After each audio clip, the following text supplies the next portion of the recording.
Hello class, welcome to Learning with Shonda Science Kids Science School.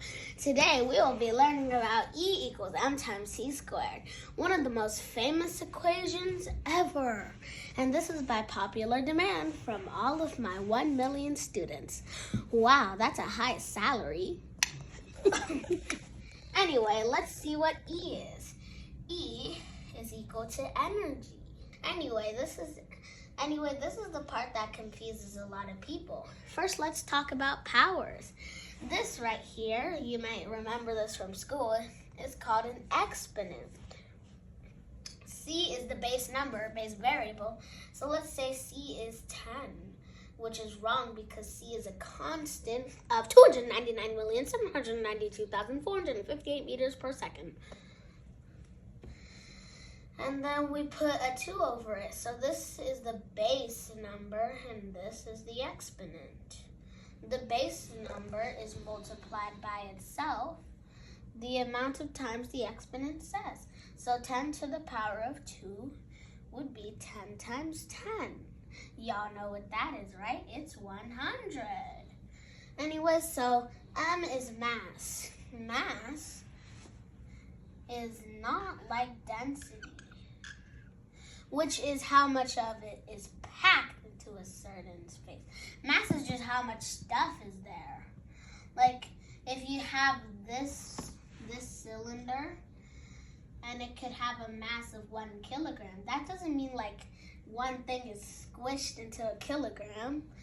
That means there's 1 kilogram of stuff or matter, as the sciencey folks like to call it, in something.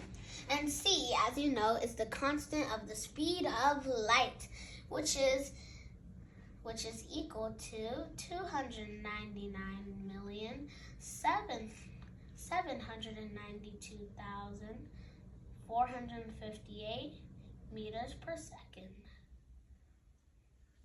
And that, my friends, is Einstein's equation.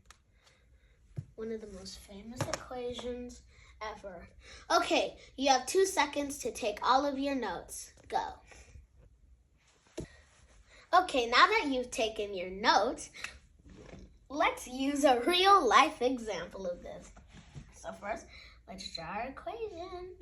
And we can only plug in 1, which is the mass. Let's say the mass is 10. 10 times c squared. So in order to do c squared, we're going to have to do a lot of multiplication.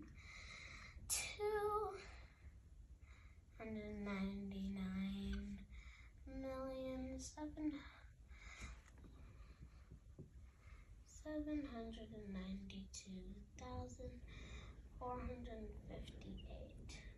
So anyway, we're going to multiply that by 792,458. Make sure to line up your place values, and here we go. Okay, so anyway, so now that we have this value, we need to multiply that by 10. How do we do that? Well, here's a cool hack. Draw a big fat goose egg at the end of it. And that's the amount of zeros here. Bam, you just multiply by 10. And then you add this J at the end of it, joules.